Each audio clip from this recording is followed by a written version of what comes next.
Last video. We're nearly there. We're nearly there. Hello, my gorgeous, gorgeous cherry blossoms.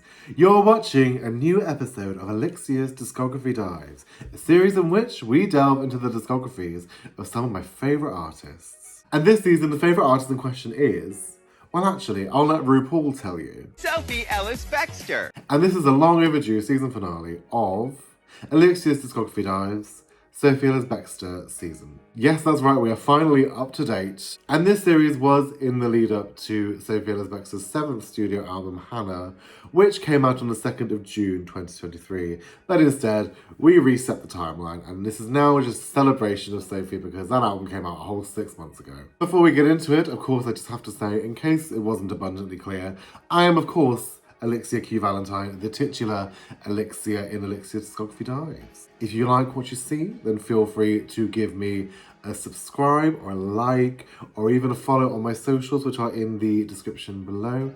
If you would be so kind, it would be very, very lovely if you did so. This week, we are discussing the reason for the season 2023's HANA. And of course, as always, we have it available in a lovely vinyl as well. And this time I also have it in a cassette as well. That's quite cute, isn't it?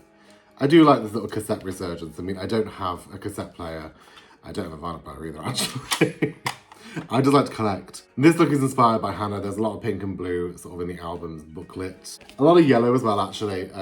We didn't, I didn't incorporate any yellow into this look, I'm afraid, but pink, blue, and yellow are like my favourite colour combinations, so I love this aesthetic. And this dress as well is a dress that I wore to host Malvern Pride 2023, which was one of the highlights of this year, one of the reasons for this video series delay. And this dress was made by my mother as well, so shout out to my mother, the Valentine original.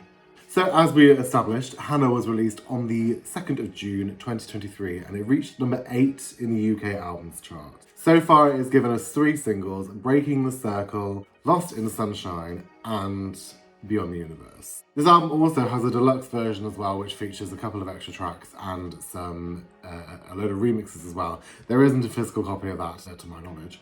So we don't have that here, but we do have this gorgeous vinyl, so look at that. You may notice there's quite a big gap between Familiar in 2016 and HANA in 2023. It wasn't that nothing happened there, but of course 7 years is quite a big gap between albums. Kind of a bit like how this series had a 7-month gap between videos.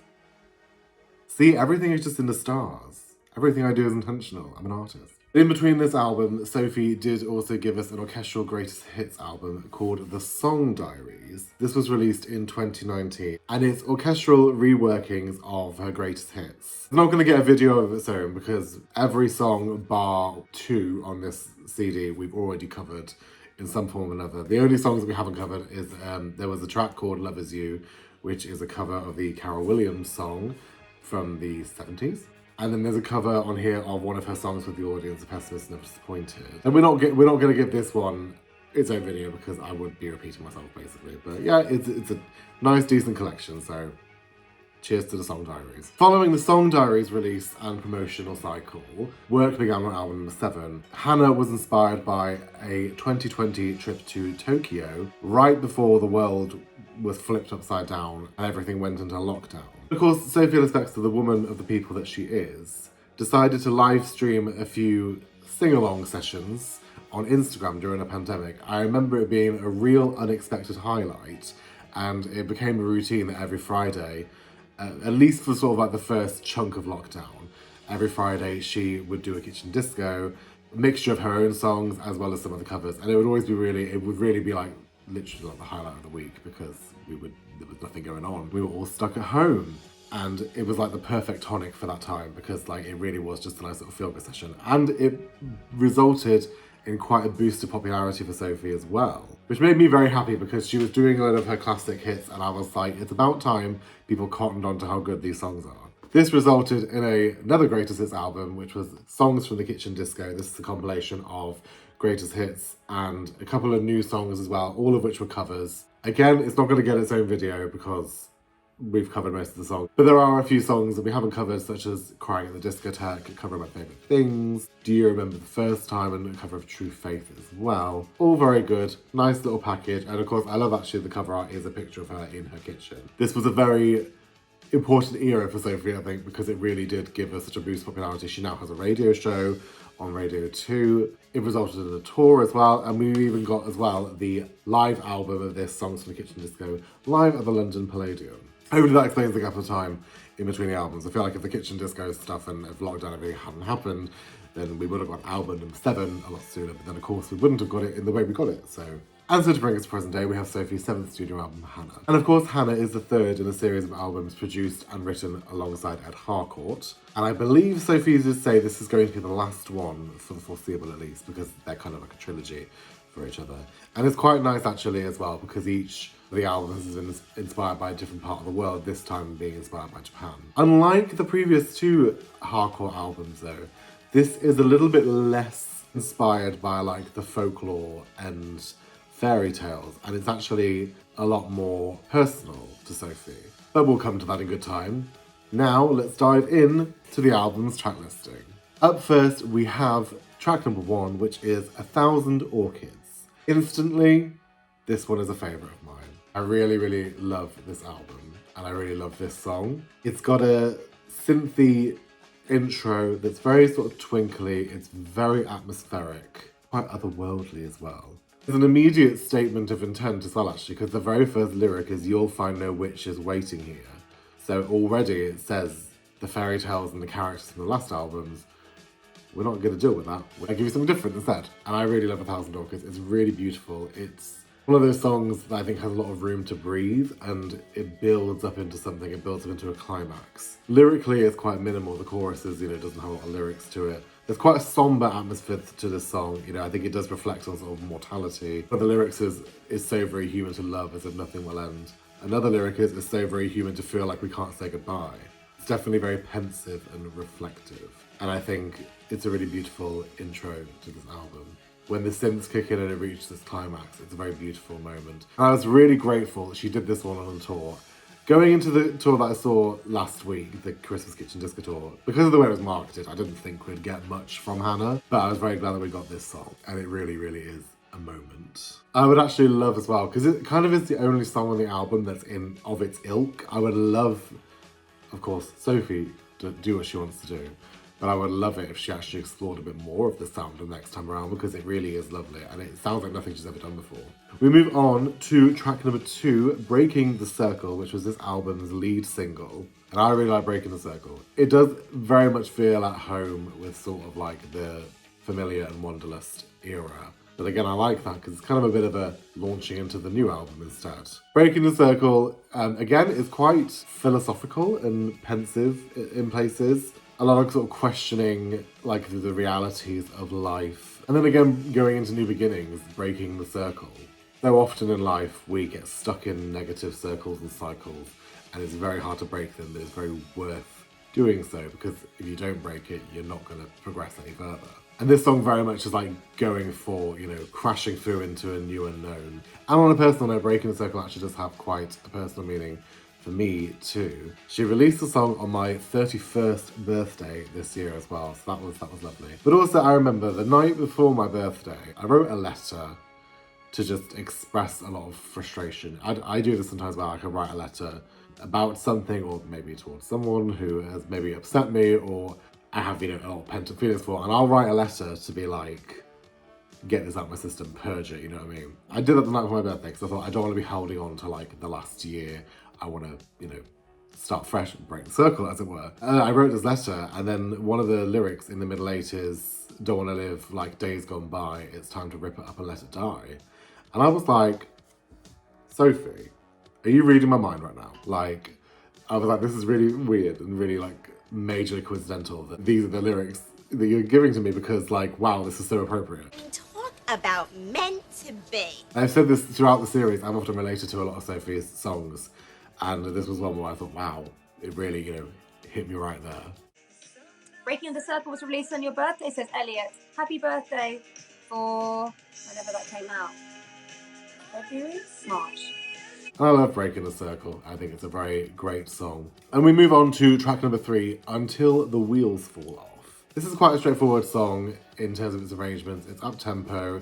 It's quite indie-esque in certain places. It very much sings about like sort of seizing the day and being there for each other, sort of no matter what comes your way, you're here to enjoy the ride. Very much conjures up the images actually, I think, of sort of like driving in the summer with like the top down, like the wind blowing through your hair, and you know what I mean. And it's a song that has a lot of poignance as well because it was inspired by a letter that Sophie's stepfather, who sadly is no longer with us, a letter that he left the family, and so there's quite a bit of significance with this one. Track number 4, we have Everything Is Sweet. This was a song that was kind of like, it wasn't a single, but it was released as like a preview song a few months before HANA came out. And I really like Everything Is Sweet. It's a little bit electronic. It's a little bit like of a cross between like electronic and indie, and a bit dancier as well. It sings about wanting somebody's attention, basically. No, it's not that straightforward. It sings about sort of wanting somebody to notice you and effectively like give you a chance. But the person in the song is very like in the shadows and very reclusive, and it's sort of like, I'm waiting for you to almost give me permission to come forward and show what I can bring. Again, something I relate to quite a lot actually. I'm not somebody who is, you know, maybe it's a fault of mine, I'm not always that most forward. I know it's quite hard to believe a drag queen who is a bit shy, but like, I do struggle a bit sometimes in putting myself out there. Sometimes I feel a bit like, oh, I'm hiding in the shadows. I feel a bit like I'm waiting to really show what I can do, and I have a lot to offer, and I don't always know how to go about letting people know that. So yeah, Everything Is Sweet is a song I definitely relate to. I especially love the second verse where she sings, "We're getting stronger in secret, they only see what I show them. I'm an invisible witness and my silence is golden." Because I'm like me, to a T, like, clock me, Sophie. You know, I'm very much one of those people who does often sometimes sit back and observe, and I see, oh, I don't, but you know. Yeah, Everything Is Sweet is one that I definitely really enjoy from this album. Definitely a highlight. On to track number 5, we have this album's second single, and that is Lost in the Sunshine. Very peaceful, tranquil breather of a song. It's very much like, take a moment to just chill. I mean, like, well, literally one of the lyrics is, let's take a moment to breathe it in. Obviously, this album had the inspiration of the trip to Tokyo, and I think it's very clear in this song because it very much reminisces on like a holiday. It very much invokes, you know, lovely images of like enjoying nature, enjoying the blue sky, enjoying the sun, sitting by the river, margaritas. I mean, I don't drink, but that is in the lyrics. There's a lovely lyric in the middle A, which is forever always in my mind. I go there when I need to. And it's very much that, you know, it's encapsulated in like a memory of how gorgeous this holiday was, and, you know, when things are a bit difficult, it's like, let me just mentally transport myself back to this lovely place.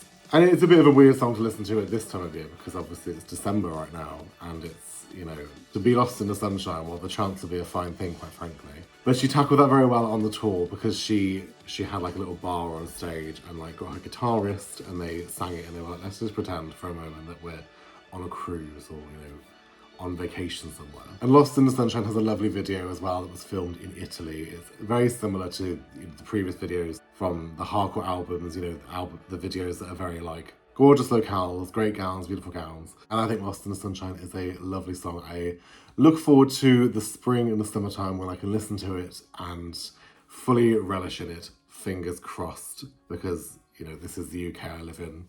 The weather's always crap, so who knows. We then move on to track number 6, which is Tokyo. This is a very, very gorgeous ballad. It's very peaceful.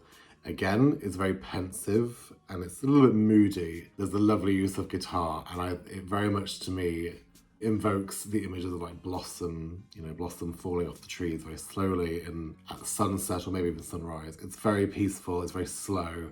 It has a bit of like an existential crisis about it as well, because the trip to Tokyo, Sophie wasn't actually supposed to be on that trip with her family. It was because her stepdad fell ill that she took his place. And I think there's an element with the song is sort of very bittersweet because it's, you know, this gorgeous holiday, but there's a feeling of like, I'm not supposed to be here. As well as a feeling of being lost in this city that's, you know, completely unknown. It encapsulates that feeling very, very well. And I think it's a very peaceful, lovely, a little bit of a breather again as well. It's placed very well in the album as like a centerpiece. When I listen to this album for the first time, sometimes when I listen to an album, I'll find like a sort of visualizer on YouTube that I think, you know, suits the vibe or the aesthetic. And I found this visualizer of this like lovely like blossom field, and it fit this song absolutely perfectly. This is definitely one of those songs where you can listen to in the bath and just relax. You know, it's very, very that. Track number 7, we have Beyond the Universe. This is kind of this album's third single, sort of. It has like a visualizer, an official visualizer uploaded to YouTube. And I think, does that count as a single these days? I don't really know. But this is very much a song about the power of your imagination, taking you to new places that you can't physically go. And I think this is a really lovely one as well. It's very dreamy, it's very otherworldly. Beyond the Universe definitely works well as a single, I think. If it is the single, I mean, who knows these days, but it is a very good song. I think it could be quite trippy and taking you into this other dimension where everything we know is sort of flipped on its head. This could have a really interesting music video if like the budget allowed it. Moving on to track number 8, we have He's a Dreamer. This song I think is somewhat, I could definitely see this on the Wanderlust. It speaks about somebody who is has a very wild imagination, a very vivid imagination. The man's got a vivid imagination, dear. Who gets lost in their own world, and Sophie herself is merely the observer. I love in the chorus the lyric, he's a drifter and I could never keep my eyes so closed. I mean, I can't relate to that because I sleep a lot, so I don't relate to that. Maybe she's singing about me, who knows. And then there's another lyric, I've tried to see the world he knows, oh, I'll never see the world he knows. And I thought this when I first heard it. I wonder if she's thinking about her children possibly, because obviously, I mean, Sophie has 5 children and of varying ages, there's quite a wide spectrum. And obviously children's imagination is wild. Like it's, you know, so many crazy things that kids come up with. I know I was a very, very imaginative kid. I mean, I still am as an adult, to be honest. She said during a preview of this album, like a listening party of it, that it was inspired by her kids and her kids' imagination and how like she would love to be able to sort of see the world through their eyes. And like, you know, somebody with 5 kids, oh my God, the stories you could tell, the stories they could tell. But He's a Dreamer has a lovely, peaceful vibe to it. It's kind of almost feels a bit sort of 60s girl group-esque. There's a very extended instrumental middle 8, which goes on for quite a while. And the song has the sound to be, I think Sophie said that she just let Ed and the band just do what they wanted for that moment, and that's what they came up with. Yeah, He's a Dreamer is very, very, very cute. It's very pretty as well.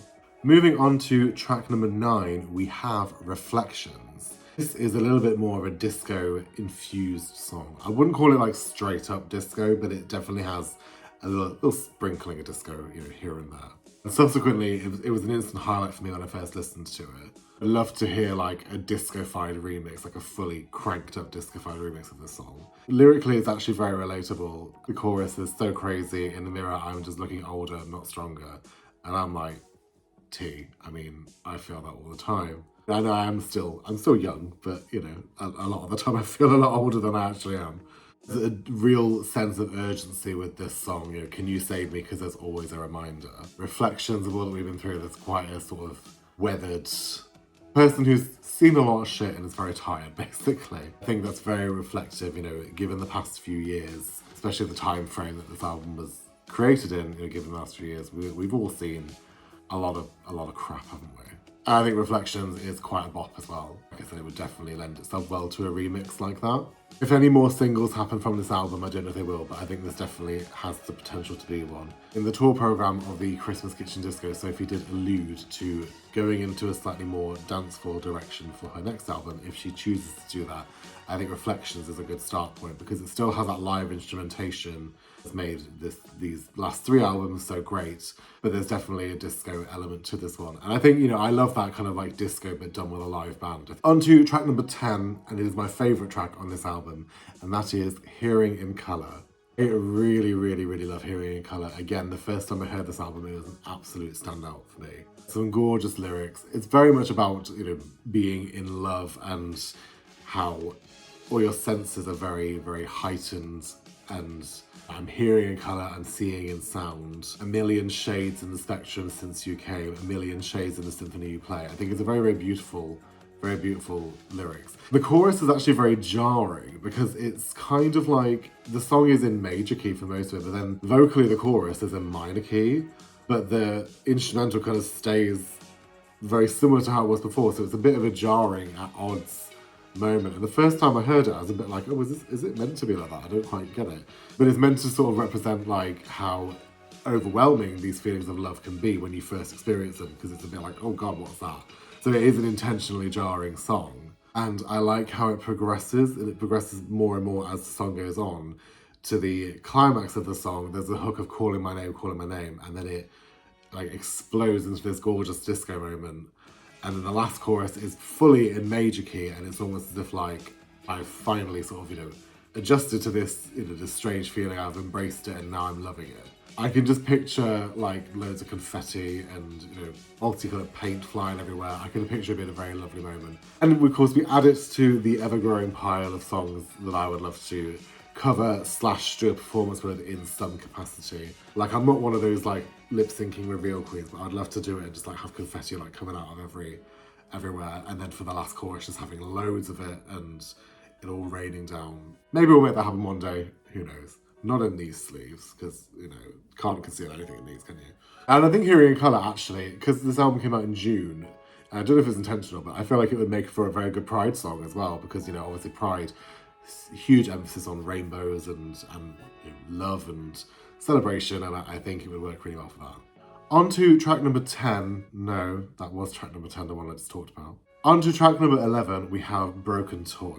This is another ballad. It's kind of got a little bit of a hip-hop beat, which I know sounds odd considering it's Sophie Ellis-Bextor, but there is an element of that to it. This song is very melancholy, and it sings about sort of like being discarded by like a former lover and tossed aside like a broken toy. This lover hasn't given sort of like any nurture or care towards the relationship, and it's, you know, as a result it has just been, you know, discarded and sort of left to the side. And it's quite sad really, because there's a lyric of, you know, I'll always wait for you, you'll pick me up again. Like, there's false hope in it. I think it's a really good song. It works very well. I mean, like, I know she sort of said that the fairy tale aspect of things had now gone. I can't help but see this like a music video in my head of like, I don't know, like some sort of doll that's been tossed aside and is looking very, very sad because nobody wants to play with it anymore.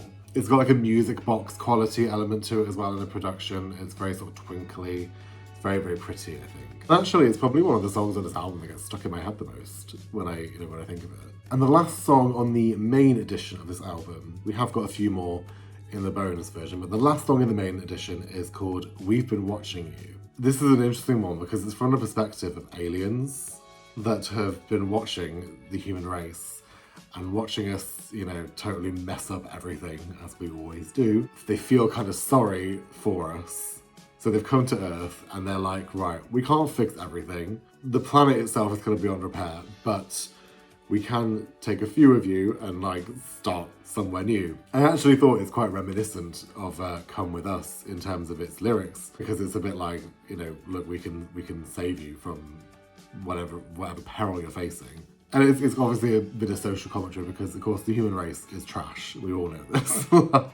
And we have done so much damage to the world we live in. These aliens aren't even offering like a new utopia or anything like that. They aren't offering to fix it. It's like, look, we can take you somewhere else, but we can't, you know, change what's happened here, and we can't like, you know, we can't take everybody. There is only room for a few of you. And the ending of the song was meant to represent like the sound of like their spaceship closing its doors and then flying off. A production choice I like as well is there's a little jingle that can be heard at the end of the song amongst, once the sound effects of the ships flying off, there's a little jingle that plays. It's a jingle from her trip to Japan that was recorded at a road crossing that plays that noise when it goes off. It's literally recorded on her phone, and you can hear like the wind, like it's a really like sort of crackly recording, but I really like that touch. We've Been Watching You is a good way to close the album, I think, definitely. The main body of the album is done, but we do have 2 extra tracks that are on the deluxe edition. Now the deluxe edition does contain like a lot of remixes, but it does contain a new track called Blossom of the Night, which is a very lovely song. The title of the song, Blossom of the Night, is, you know, I think it invokes some wonderful imagery. I do have to be honest, I haven't really listened to it that much. It only came out a few weeks ago, and I've been a bit crap with staying on top of new music at the moment, but it is a good song. And actually one of the plus sides, I think, even though I would have loved to have got this video done, you know, way earlier when the album was released, at least doing it this way, I have had a bit more time for it to digest it and for it to, be properly settled in. The last track on this album is a bonus track called Hypnotize, which was a collaboration with Whoa, and this was actually released last year. Sonically, thematically, it doesn't go with the album at all. It's very much a straight up dance track. But it's a good time, it's a fun time. I think it was just put on the album to, for it to have a home. It's an enjoyable track. She did it live. It's got a great video. She looks very fantastic in the video. And yeah, it's nice to have it on board with the rest of the album, but it doesn't really go with the rest of it. Yeah, overall, I really, really enjoy HANA. This is definitely my favourite album of the Harcourt trilogy. It's great that, all these years later, after Groove Jet, we've still got all this music to review, and it seems to me at the moment Sophie is going from strength to strength, so long may it continue. HANA is definitely one of my favourite albums of this year. Obviously, I do have a massive Sophie Ellis-Bextor bias, and I haven't ranked my albums of the year yet, so I don't know where it's going to place, but it's definitely going to be in the top 10. Maybe top 5, maybe even number 1, I don't know, but I really enjoy it, and I hope you lot at home, if you decide to listen to it, then I hope you enjoy it as well. And that wraps up HANA, and by extension, it wraps up the Sophie Ellis-Bextor Discography Dives series. Sophie Ellis-Bextor is one of my favourite artists. I love talking about her, I could talk about it till the cows come home. And I have enjoyed doing the series, obviously it's taken me longer than I hoped it would, but I have enjoyed it, and thank you very much to my loyal 12 viewers for bearing with me, and I'm very happy to have you along for the ride. And of course, thank you to Sophie Ellis-Bextor and to everyone who's worked on these albums for providing some fantastic music and fantastic memories. And like I said before, long may it continue. Stay tuned for further content. I do plan on continuing my Discography Dive series into next year. I've already got an idea as to who my next artist is going to be, but for now, I will keep that under wraps. And in the meantime, I've been ElliXia Q Valentine. Thank you very much for watching. It's been a pleasure to talk about these 7 albums from this artist I love so much. I've been ElliXia Q Valentine, and I will see you in 2024. And in the meantime, please book me. Mwah.